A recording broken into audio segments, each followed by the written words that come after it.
সকালে ঘুম থেকে উঠে আর সমস্ত কাজের মতো ফুল তোলাটাও আমার একটা অন্যতম কাজ। প্রতিদিন সকালবেলা ঘুম থেকে উঠে ফুলটা না তুলতে পারলে আমার যেন দিনটাই ভালো যায় না।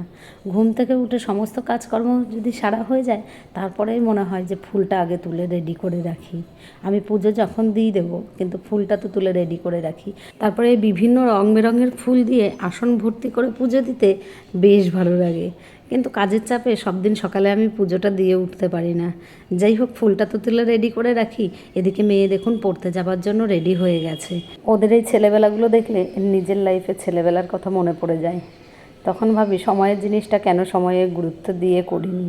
তখন হয়তো ঠিকঠাকভাবে সময় পড়াশোনা হোক যাই হোক গুরুত্ব দিয়ে করলে আজ হয়তো সফলতাটা পেতাম। কিন্তু কি বলুন তো, ওই যে তখন তো আর অতটা বুঝতাম না, না বোঝার কারণে এই যে এই অবস্থা। যাই হোক, এখন তো বুঝতে পারি, এখন সময়ের জিনিসটা সময়ে গুরুত্ব দিয়ে করি। আর সংসারটা বেশ আমি গুছিয়ে মন দিয়েই করছি। যাই হোক, কথা বলতে বলতে এই যে দেখুন, এই বিড়ালটা আদর করতে করতে হঠাৎ করে দেখি বিড়ালটা পায়ের মধ্যে কী যেন হয়েছে, দুটো ফুটো মতো দেখা যাচ্ছে। তো ভাবলাম একটুখানি, আমার তো ঘরে স্প্রে আনা নেই, ভাবলাম একটুখানি হলুদ দিয়ে দিই, হলুদ অ্যান্টিবায়োটিকের কাজ করে। তো একটুখানি হলুদ দেওয়াতে ও উঠে দৌড়ে পালিয়ে গেল। ওকে কিছুতেই ধরা যাচ্ছে না, আর ভয়ও লাগছে। জোর করে ধরতে গেলে দেখা গেলো হাঁচড় দিয়ে দিল।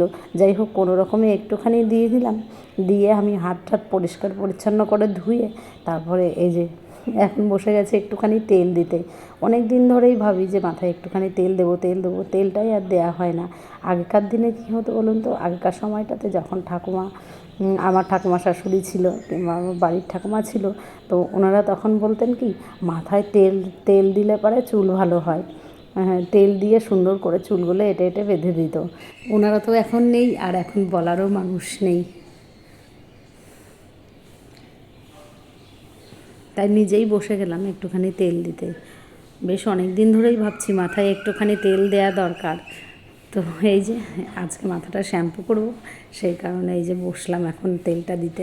যাই হোক, প্রতিদেবকে আবার পাঠিয়েছি বাজারে। তো বলেছি একটুখানি ছোট মাছ আনতে। ও সেভাবে মাছ টাছ কিনতে পারে না, ওই কারণেই সঙ্গে আমি যাই।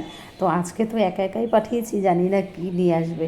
যাই হোক, এই যে ছোট মাছ নিয়ে এসছে। বাবা যেহেতু বড় মাছ খাওয়া বারণ, তো সেই কারণে ও বড় মাছটা আনেনি, ছোট মাছটাই নিয়ে এসছে।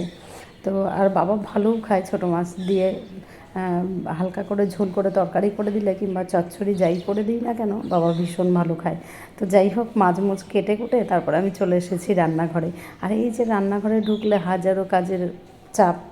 যাই হোক, আমি এইদিকে রান্নাবান্নাটা শুরু করে দিয়েছি, আর এদিকে পতিদেব আবার স্নানটা সেরে ঠাকুর পুজোটা দিয়ে দিচ্ছে। যাক, আমার অনেকটা কাজে হেল্প হলো। ঠাকুর পুজোটা দেওয়া হলে আমার বড় কাজটা অন্তত হয়ে গেল।